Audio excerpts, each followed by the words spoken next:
ઘણી કેન્સર વાળા હોય અને પોચે આ સભામાં બેઠા હોય કેન્સર વાળા અહીં શંકર તો પોચે પોચના કેન્સર ગોળી ન પીધું તો મારું નામ જા પડી ને લ્યા ભાઈ ગળાનું કેન્સર હોય ગોતડાનું કેન્સર અને એવા પોચ જ માણસો આ સભામાં બેઠા છે. હું મોરાલની ઝાપડી ઊંઘું છું. હા તું શું કરજો અને પોચનું મારું છઠ્ઠું ન થાય ભાઈ તો 1 2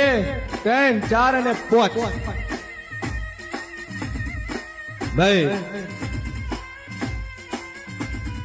અને પોચે પોચ ગળાના હોય પોચે પોચ મોઢાના કેન્સર હોય અને પોચના કદાચ અશ્વિન 50 દાડા બોલું છું 51 બનવા નો આલું અને પોચે પોચના કદાચ 51 દાડા થતા કેન્સર ગોળી ન પીધું મારું નોંધ આપડી નહીં લ્યા.